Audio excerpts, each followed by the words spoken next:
Welcome, everyone, to the Masculine Wilderness Podcast. I am your host, Tom Perez. I'm the founder and the CEO of Epic Project. This podcast has been, honestly, since the time we started it, almost 2 years now, just a labor of love for us because it's a place to have a conversation among men and among women that care about the issues that intersect with the work that Epic's doing. But it's just a conversation, and today is a conversation, obviously among men. My guest is Spencer Crace. He is a college football coach. I'm going to let him introduce himself in just a little bit. But before we go any further, I want to say thank you to the folks that have been listening to this podcast. This is our final one of 2025. We're recording it just a couple of days before Christmas. I want to say thank you to the people that have been a part of this, that have been listening, that have been sharing this podcast with others, and especially for those that have been investing financially in the work that Epic Project is doing. It's year end. I think we all know what that means from a giving standpoint. I just want to invite any of you that might be considering supporting the work of Epic to do so. And we are putting a link to our website in the show notes, but you can just go to epicproject.org to make a donation. We are grateful for your partnership that way. So with that, I want to introduce Coach Spencer Crace. And before I let him talk, I sound like a dad here. Before I let him talk, the reason for that is this is actually my son-in-law. You've heard me talk in previous podcasts at times about my grandkids. This is their dad. But in addition to that, which is enormously meaningful to me, but in addition to that, he's a coach and a mentor and a man who works with young men, who's spent his whole career doing that. So Spencer, Coach Crace, just take a few minutes and tell us a little bit about yourself. Yeah, well, it's awesome to be on the podcast and get a chance to talk about, what it takes to be a real man. And I'm excited about this subject as a whole because it is very meaningful to me in the profession that I'm in. I have an opportunity to influence 120 men every year. And Billy Graham once said, a coach will impact more in 1 year than most of us ever will in a lifetime. And so I don't take that responsibility lightly. And I've been in coaching now for 16 years. This next fall will be my 17th season. I've done 10 of those seasons at the collegiate level, 6 of them at the high school level. So 14 to 22-year-old, kind of that age range. I'm currently the head football coach at George Fox University, located in Newberg, Oregon. So Division III school down here, and took over the job almost 10 months ago. So haven't even hit a full year here as the head coach, but a lot of exciting things. I have also served over 10 years in the ministry world. So served with the Fellowship of Christian Athletes, was an area director and then a regional director for FCA football. Have experience outside of the game of football and ministry in the business sector. I served as the president of a company called Comeback Sports, where we did adult rec sports leagues for men and women who want to continue to relive the glory days in Tacoma, Portland, and Seattle. So was the president of that company for a handful of years.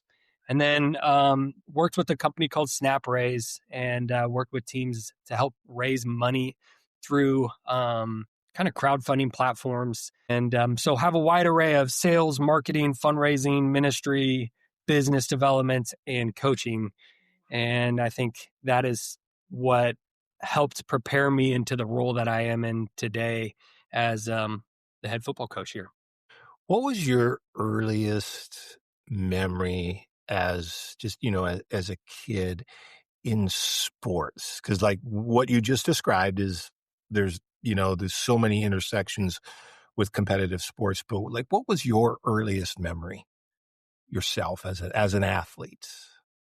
Man, I would say, earliest memory was, there's a lot of them. I was a 3-sport athlete growing up. I played football, basketball, baseball, played soccer all the way up till 4th grade. And then 5th grade was when I was allowed to play football. Now kids can start much earlier than that. But I remember there's one vivid one as in middle school, and we were playing basketball and we were losing, and I started barking at my teammates and basically yelling at them for not hustling and not playing hard enough and competing and trying to basically How old were elevate. you?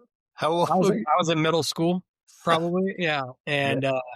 and started telling them to raise their level of competitiveness. And I'll never forget some random fan, probably a parent from the opposing team, came up to me and was like, "Hey, I saw a form of leadership that I've never seen in a young athlete, and that's going to carry you far." And I just remember that person, that random individual, saying that. And obviously, I wasn't doing it for attention. It was just kind of how I was sort of raised up. I mean, I am the son of a coach. My dad is going to complete his 51st season of coaching football this next fall. So Oh. I've been around the world of football my entire life. My dad coached me in a lot of other youth sports as well. And so I remember that, like, just kind of that affirmation of leadership at a young age.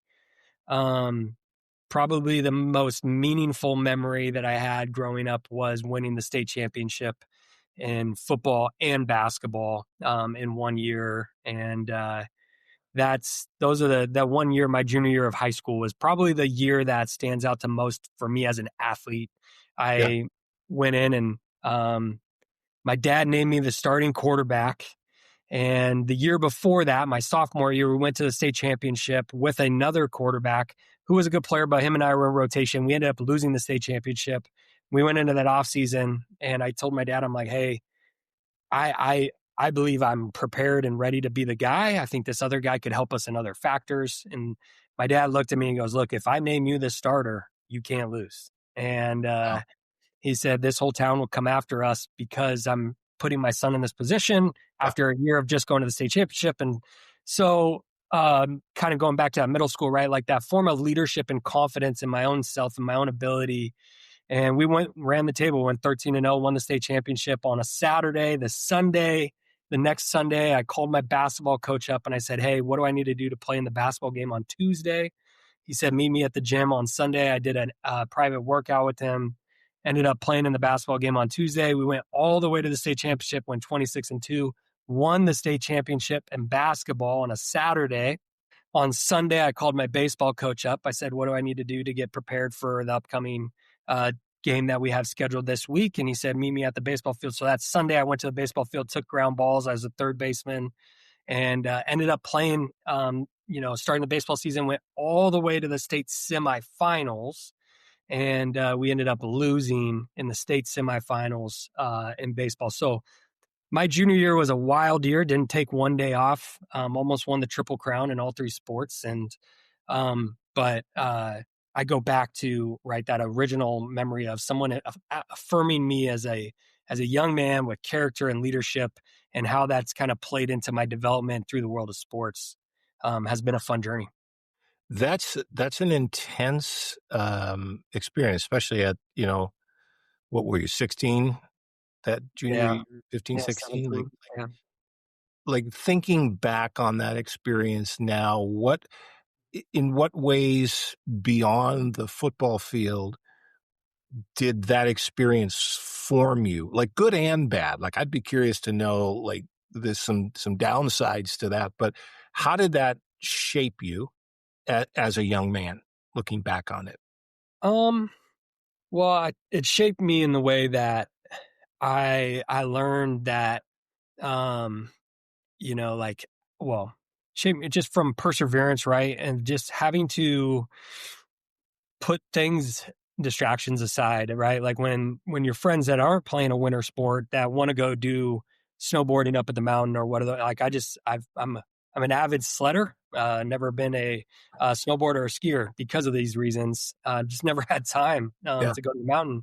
And so you have to make a sacrifice as a younger guy for your goals. And I think that shaped me in the fact that it's like, okay, I'm willing to put these distractions, these high school distractions away. And I can't even imagine, what high school young men are going through in today's day and age with having cell phones and social media and pressures Yeah. Adam, I didn't have that, right? We didn't have those opportunities to really know what was going on in the community. It was just you're focused in on your friend group and your sports, and so I think it shaped me in the fact that it allowed me to stay focused and driven, and prepared me for what I'm doing today.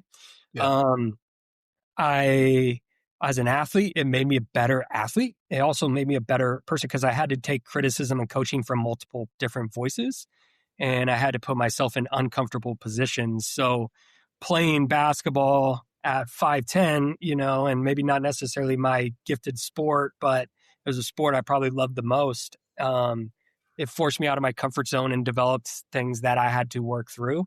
I also wasn't a starter on that state championship team. I was the sixth man. And so that was a big character building moment, thinking that I was the guy, and got beat out by a sophomore and had to sit on the bench and would play when my opportunities came, and forced me to prepare for when that opportunity presented itself, but also prepared me for what was to come in college as somewhat of a backup role and kind of in and out of a backup starter role. And so I look back on those experiences, and I think there's so many different things that shaped me as a man, but a lot of it too was like the perseverance through hard times, adversity, and then also, how do you handle coaching? How do you handle different styles and, different men leading you? And, uh, Can you think? Yeah, can you think of a time where you like that was really a, like maybe a painful experience when you had to receive criticism? Like, was there a particular experience, particular bad performance? But like, can you think of one, and what was that like, and how did that impact you in your understanding of yourself? um, yeah, I mean, it's, it's hard. I didn't receive a ton of criticism in high school. I mean, I lost 5 games in high school, so it's really easy for people to say good things when you're winning. Yeah. And so I didn't receive a ton of criticism. I think, one of the there was a back in the day, there was a thing called Oregon Live. I actually don't even know if it's still around, but it was basically pre-chat forums before chat forums were kind of a big thing. Okay. And people would go in and, they could comment about high school sports or coaches or people. And I remember kind of early on in my career going down a path and searching that to see who was talking about me and who was talking negatively about, whether it's Wilsonville High School or myself or other athletes, and having that sort of somewhat right can play effect into your identity. And they're like, oh, like this guy's saying this and this guy's saying this, but it took me a while to realize that's probably some grown man sitting on his couch eating Cheetos in his underwear who doesn't ever played a sport in his life, saying those comments. And I think I had to learn that the hard way a little bit. And how do you handle some of the critiques from the outside world? Um, but I didn't really get a ton of criticism.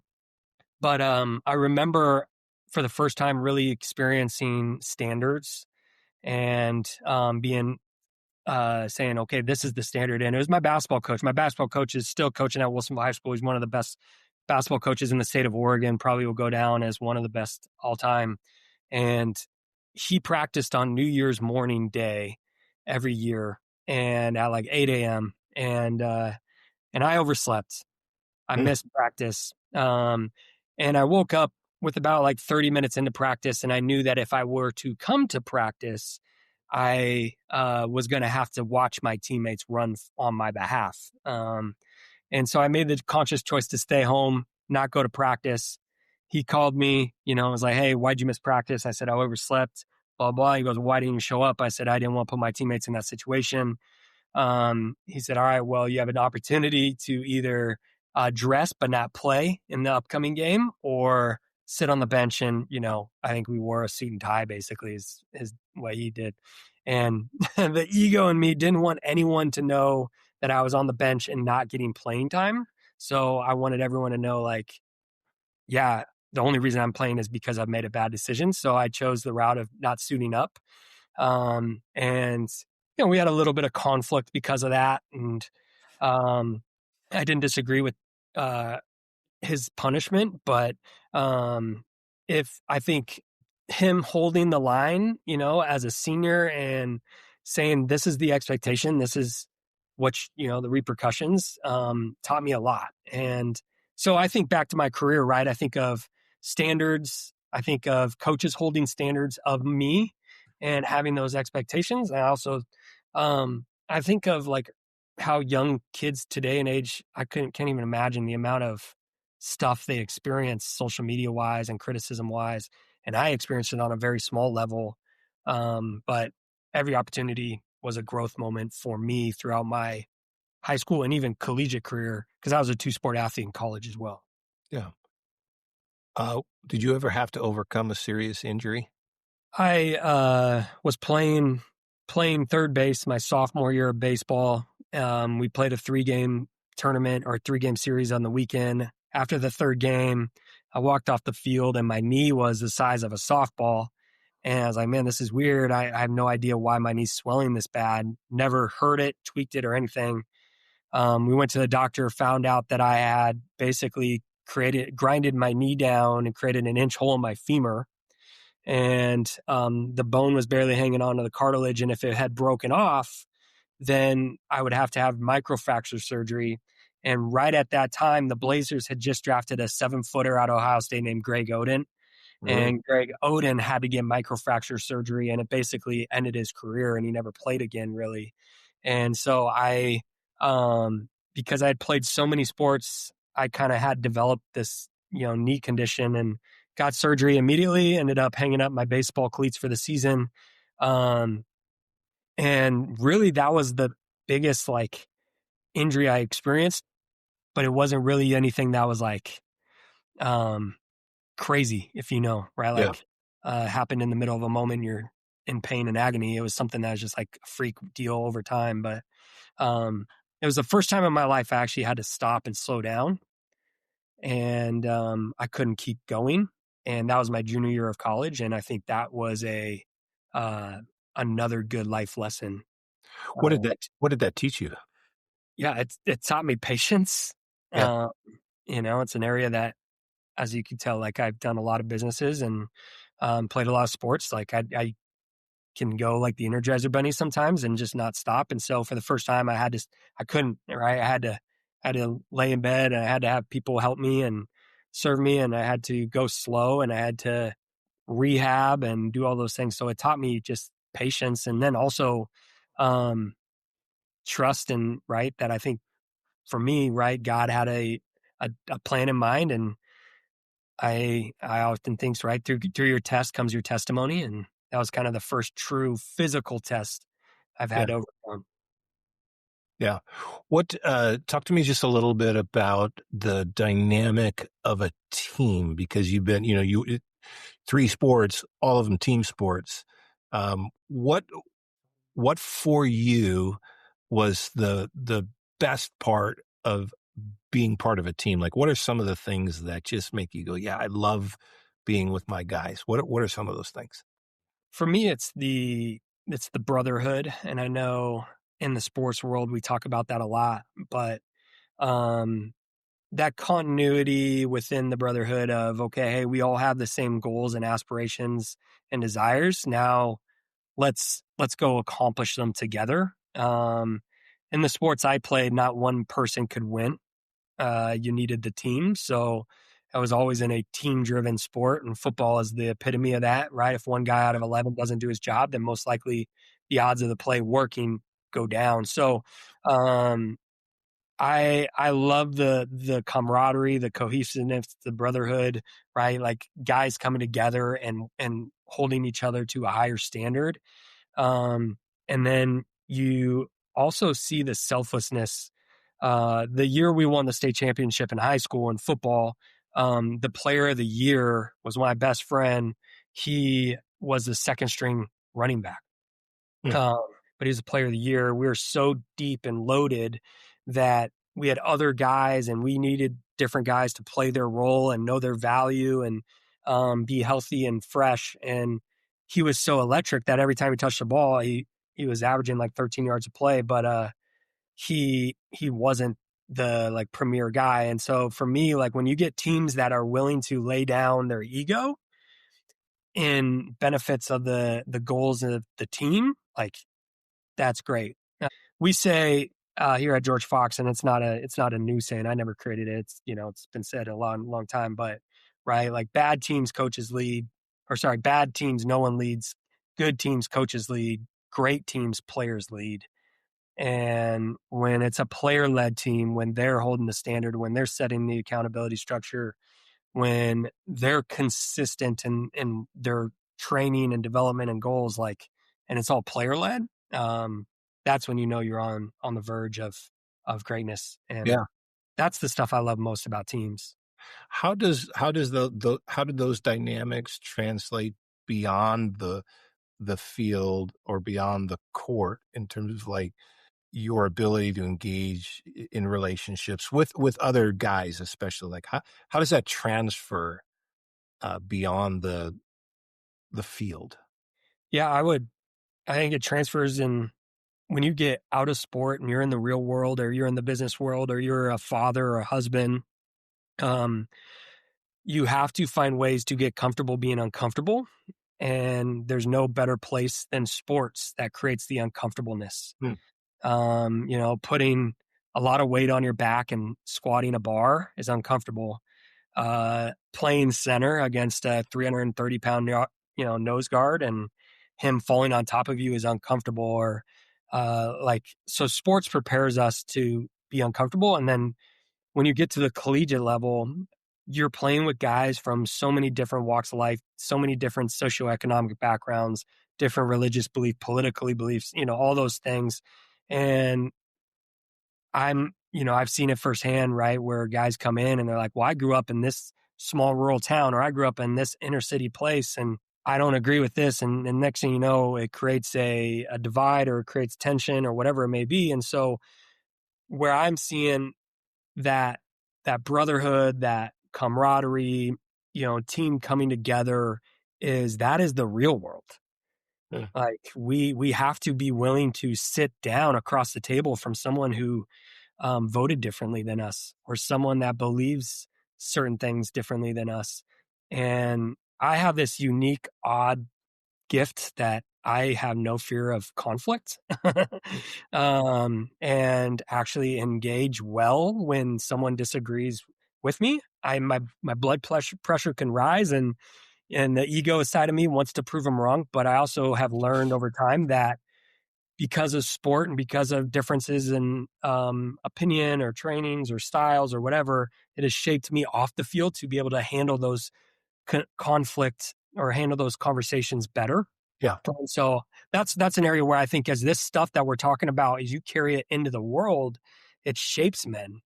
But I think it comes back to who in this sports world is shaping the men during that time.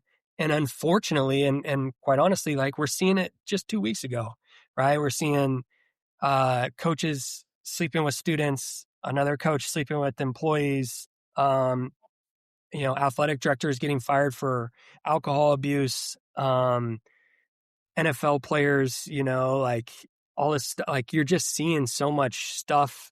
And my mentor he told me a story one time. He was speaking at an event, and this guy speaks all over country, and he's a former NFL player. And he got asked, he said, some guy came up to him and was like, tell me why our professional athletes are setting bad examples for our young people today.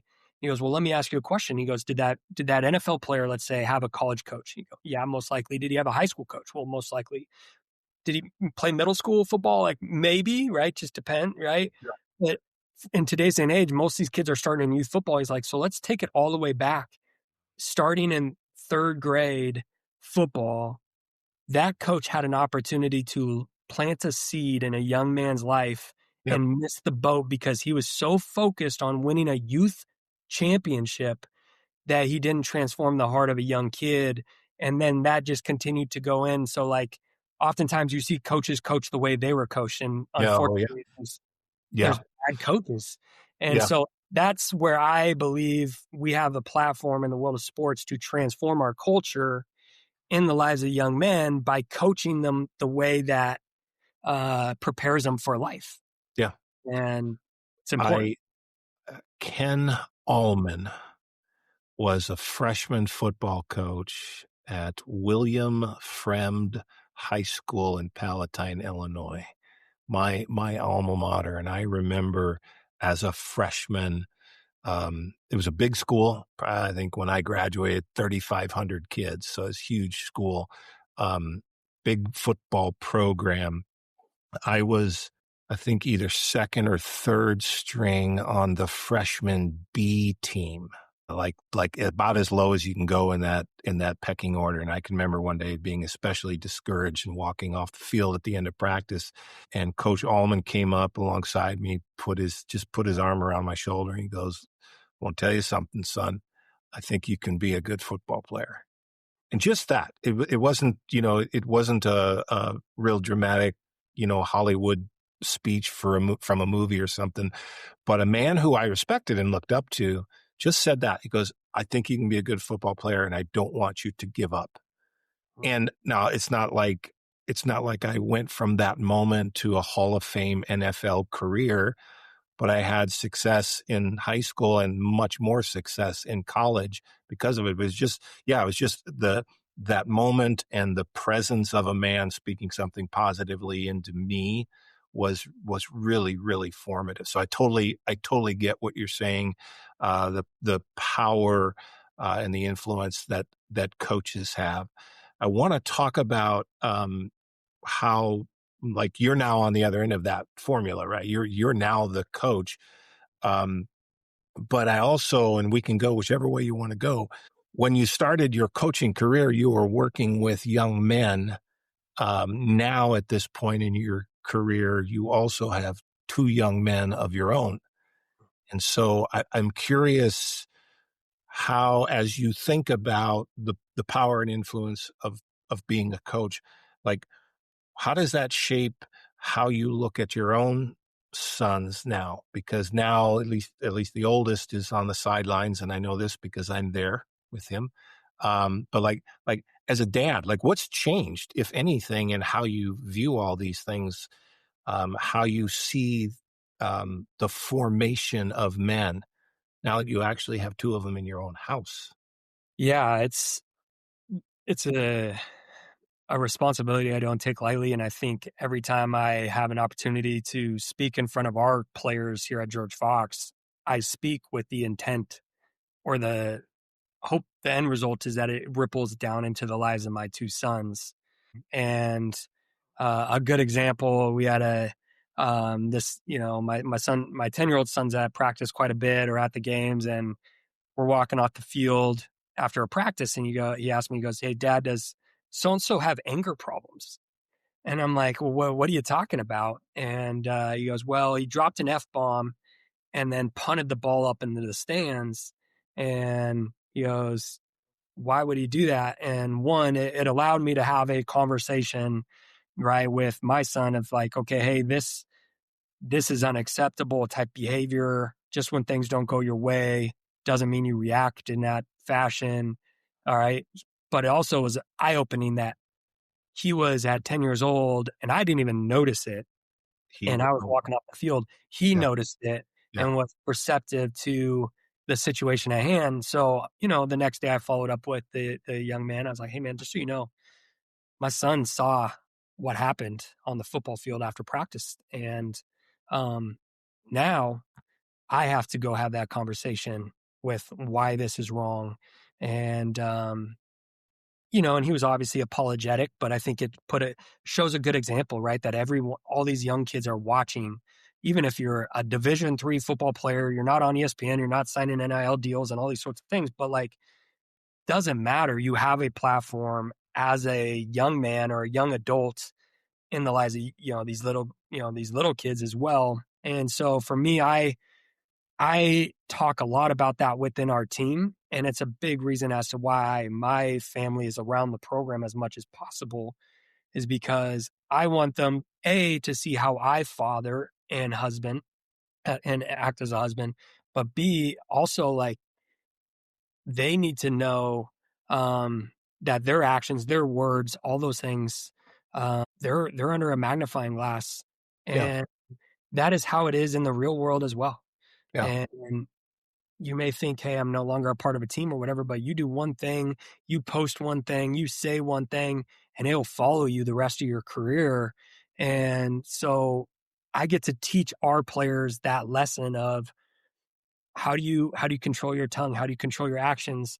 Often, everyone talks about E plus R equals O, and the event plus the response equals the outcome. And what we talk about, and this is mainly, from my dad, giving him credits, is he actually makes the word hero and he puts the H and he says your heart set can lead, help prepare you for the event, which prepares you for the response, which then leads to the outcome. Mm. That's what creates heroic men. And we have to understand that life is full of events. How we respond to it will dictate your outcome. But I think it often starts, from, your mind to your heart and your transformation there. And so, I want my young boys to see what a real man looks like.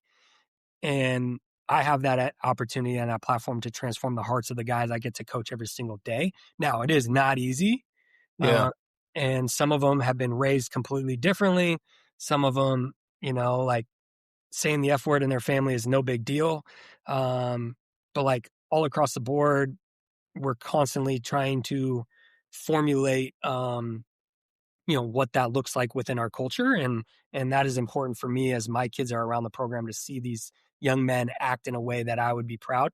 And then also, for my daughter to see, what a good man looks like, as she gets older and, God forbid, starts to date someone, right? Like has that sort of understanding of like, oh, okay, like I've heard my dad talk about that guy. That's the example of a guy I would like to date, or whatever down the road. What So you alluded a couple times to the difference between like when you were growing up playing in high school and in college to today, and I agree it's a significant difference. There's so many I think cultural pressures on young men and young women and just young people in general.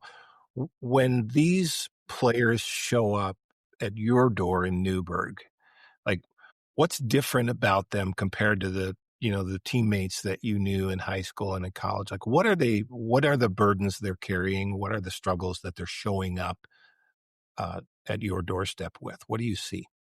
Self-image, how, they see themselves. Um, it's such a comparison game. Mm.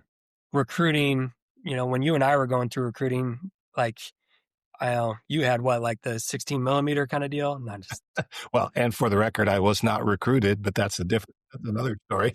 but no, like recruiting, you didn't know about the other players being Yeah. recruited. Right? Like I had no idea that 2 towns over, Ndamukong Suh's the same class as me. He went to Nebraska. I'd never heard of him. Wow. And he grew up 30 minutes up the road in Portland from me. So I had never heard of him. And so, it's so different now because these kids, they all know each other. They all see each other at camps. And so what happens is they start playing the comparison game of, this kid got this offer, this kid's getting recruited here, this kid's getting these accolades. Why am I not? Mm. And my self-worth is, I'm not a Division I player, so my self-worth is now diminished. And so How do you counteract that? it's a great question. He just, I mean, for consistently, um, preaching that their identity is not the identity of a football player, Mm. um, and talking through examples and life examples and consistency and showing up. Like that's what we talk about, like transformation of heart. Like young men need a transformation of their heart because they live in such a transactional world, and everything is, what have you done for me? How many likes have you gotten? How many, views am I getting? So on and so forth. And so they play this comparison game. And when they get to George Fox, you see that a lot. And then you also see the fact, like I had probably 3 kids quit and they said, I didn't love the game, but my parents loved it more than me. Mm. And, they wanted me to play. They wanted me to pursue this. And I'm not really into it. And now I'm kind of I'm on my own and I'm being able to form my own voice. And now I can kind of stand up and do that. We, like you get kids away from home and they had no independence growing up.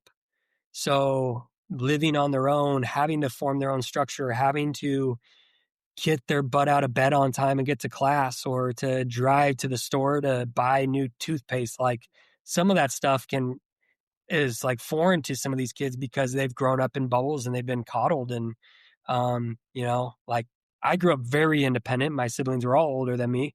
I was kind of a single child in a sense, even though I had siblings, but they were all out of the house. And my mom and dad were much older when they had me. So I think at that point, they were just too tired. So they're like, hey, you know what, go figure it out. And it shaped me. I had to experience failure. I had to go do things on my own. And right now, like kids aren't doing that. It's all, you know, put out for them. Like kind of let's pause here, but like as another example is, sports is so structured that there is no more free play anymore. Mm. Meaning that I told my son all the time, like, he goes, oh, I'm bored. And I go, you know what I did when I was bored? I shot hoops by myself for 3 hours. And like that was to me was fun. Like I Yeah. got in, we went out and we rode bikes, we did things like that. And so that isn't happening as much, right? They're going from sport to sport. It's all structured. They all have to have coaches. They all have to be on these club teams versus like, hey, let's grab some kids, go to the park, and someone gets a bloody nose. Like, let's celebrate that, Yeah. How can So a parent how can a parent encourage that idea of free play? Because I've heard a lot of people write about that. I think even research is showing that that's such an important thing developmentally for kids. How can you foster that? How can others foster that in their home? yeah, it starts with the parents. Honestly, it's sad. Like not to go on a huge rant here, but it's sad watching some of these parents in my generation who don't play with their kids. Mm. And a lot of that is because either they're so distracted by other things, right? And they're caught up in their job, their work, or whatever, or they're caught up in their own phone that they don't go and just go be present and go play. And so how I've sort of learned to create free play with at least my oldest so far, and as the others come along, is I kind of have to take the initiative Yeah. because these kids aren't necessarily just going out and knocking on doors anymore and inviting kids to go play. I take the initiative. I roll the ball out. I kind of facilitate and guide, but then I let them go. You know what I Yeah. mean? You Yeah. almost like parents have to sort of get the game started. And then from there, it's amazing what happens as these kids now learn the ropes. Like, oh, this is how you make a baseball diamond and play kickball, or this is how you would set up uh, football field and, play 2-on-2 football or whatever. But What parents, what happens if they get hurt?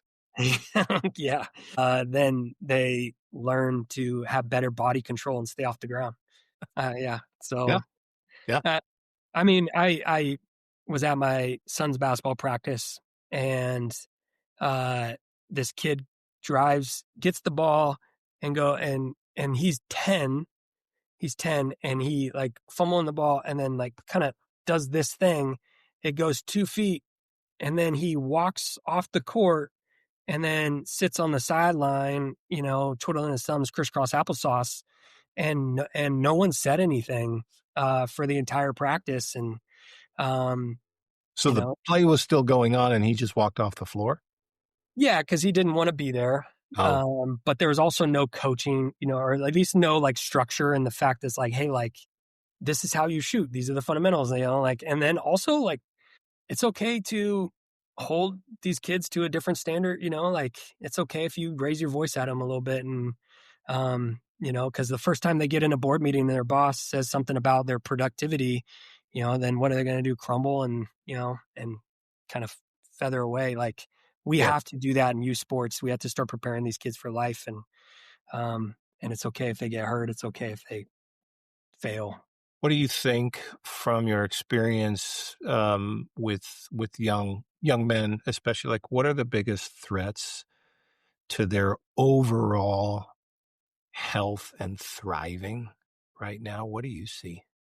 Uh, I mean, it's just the things that have been going on for, I think, for decades is, um, money and sex, right? Like, you think about, um, like these kids and the access that they all have to certain things, and it's just different, and so they're going, they're struggling with that. They're struggling with how do they handle these things? How do they handle what's coming across their screen, and then also the peer pressure. Mm. The peer pressure of other boys who are saying like, "Oh, you're not into this, or you don't want to go do this," or all this sort of stuff, and um, so we're seeing that more and more. But I don't think it's new. I just think it's 10x. So what? Yeah, I think I'd agree with you. What do you think created that? Like, what amplified that for young men? I mean, Is it technology? Is well, it? yeah, I'd say the fact that these kids are getting cell phones at 8 years old is Mm, the dumbest thing a parent could ever do, in my opinion. mm, Um, the fact that we're putting $400 Xbox machines in our living room, and our kids are doing that 8 hours a day is the dumbest thing parents could ever do. yeah, I think I remember there's like 5 years back, I was watching the NFL draft and this big offensive lineman, I think he's from an Ivy League school, and they're interviewing him. They're like, "Hey, like, what was the best thing? Like, how'd you get to this level to play at this elite level?" My parents didn't let me in the house. And they're like, "Well, what do you mean?" You're like literally, I couldn't come home until I was dirty, and had roughed up my shoes or whatever. And obviously, we live in a different environment where it is dangerous out there, yeah, and we have to be responsible. Like, I don't let my daughter just ride down the main street, by herself at 7 years old. Um, but I also encourage her to, go explore and be adventurous and, within the confines. And so I think technology has captured our kids, and even like I'm 38 years old and it's captured our generation. And I've seen even the oldest generation who get up and they're on Facebook all day. So, yeah, like there is a it's a tough balance in that, because yeah, there's some, obviously, as we all know, there's some really good from it, but I keep going back to parents. I like, parents aren't setting standards and boundaries anymore. They're succumbing to peer pressure in regards to, well, little Johnny's mom, she bought him a phone because she's worried that if he is at the school, he called like, yeah, like, little Johnny can borrow, like my son can borrow Johnny's phone now and call, but he doesn't need his own. yeah, But then it's nerve wracking, right? Because now he's hanging out with little Johnny, and Johnny has access to everything, and they're sitting there at the playground by themselves. What is little Johnny pulling up on YouTube yeah. and all these stuff? So I personally think there's a disconnect in like boundaries and standards and parents holding the line, and then yeah, just being firm in this stuff. Do you think that idea of standards, which you talked about at the beginning, like, do you feel like that was a thing that like aimed the trajectory of your life in a really constructive way? I've heard you talk about this before, but it sounds kind of academic and technical, but there's more to it. It's almost like knowing your story. It's almost like your parents set some guardrails up for you when you were young, and it allowed you to grow in a certain way that, I know it's not perfect. Nobody's perfect, but is that the kind of effect that standards can have for a young kid? Yeah, I think so. I think having those guardrails, having that foundation, and structure around you will help. Yeah, Um, and because you're in such an early development stage as a young man, and you don't know what you don't know, right? Like, and our number one standard here at George Fox is keep it real. Now we have other ones like, extreme owner. What does that mean? Unpack that for me just a little bit. Keep it real. Yeah, so the reason why it's the number one standard is because like we live in a society that doesn't want to keep it real with each other. When a man is starting to go down the wrong path, we're like, you know what, that's not really my lane. I shouldn't say anything. You know, he's paving his own journey. Like, no. Like, you know, say, hey man, like you're on the path of destruction. I'm going to keep it real with you. If you keep going down this route, it's going to end poorly for you. Yeah. The other side of it is this you don't want to crush dreams, but you also want to be realistic with goals. And my dad kept it real with me. He goes, you're 5'10", you're slow, but you throw a really good football. And he I goes, can attest to that yeah. as someone who's also slow. And yeah, he's like, you're not going to play for the Ducks. Yeah. And he goes, they're not coming to offer you. He goes, but you can play football. These are the best options for you if you choose to go this route. I wanted to go JUCO and develop. My baseball coach said, you're a really good student. Why would you ever go the JUCO route? Yeah. Most of those kids are bad academically, or they already have Division I offers, but they're at JUCO because they were bad academically, so they could get eligible to go to, like having those honest conversations with kids, especially in the world of sport, and then having those honest conversations in the real world of like, hey man, like you're going down this route. And so when I say keep it real, like I tell our players, you can't, like you got to understand that we're going to tell you exactly why you are where you are on the depth chart. And we're not going to blow smoke up your butt to make you feel good because that's what society wants you to, experience. It's like, yeah, man, like sometimes he's just better than you. You're a good player. He's just better than you. And so like stay the course, do X, Y, and Z better and be ready when your opportunity comes. And that's a hard pill for kids to swallow. Yeah. And so I think that can carry over into life after sports, life after high school, college, or whatever, and you enter into the adulthood of having people in your circle that will keep it real with you. Well, and also learning how to do that for others. And I know this is only the first year, in your term there at George Fox, but I've been on the sidelines during games watching your players, and I've actually seen that. I've seen, a guy, player come off the field frustrated, upset about something, and I've particularly noticed this. It's not your staff that will grab them and help them process what just happened. It's the other kids, it's the other players. So they're already doing it. So we're almost out of time here, but I wanted to give you one final question, kind of give you the last word. But if you were to stand up in front of 500 coaches at all levels, what would your message be to them? Actually, let me amend that. Just a little bit. If you were to stand up in front of 500 coaches, same setting, and you were to define winning for them, what does that definition look like? What does it mean to win as a coach? Yeah. I would say if you define winning, it's your, I'm going to steal this from the great Frosty Westring, longtime football coach at Pacific Lutheran University. And, he said, just make the big time right where you're at. Say that one more time. Make the big time where you are, or make the big time right where you're at. Dabo Sweeney says this all the time, bloom where you're planted, right? Like defining winning is being great right where you're at and not constantly looking for the next shiny thing. But just being present, blooming where you're at, and knowing that, hey, like God put you there for a reason and for such a time as this, like that is making the big time right where you're at. Is like, and so, and to your first part of it is like, if I were to say one thing, I'd say win at home first, because this is the highest divorce rate profession in the country. Wow. Coaches don't understand, and it is all a masculinity comparison deal of if I work the most hours, I will be the most successful coach. And that comes at the sacrifice of my wife and kids. I will work hard. I'll work diligently, but like I tell our coaching staff, if he can't win at home, we aren't going to win on the field. Yeah.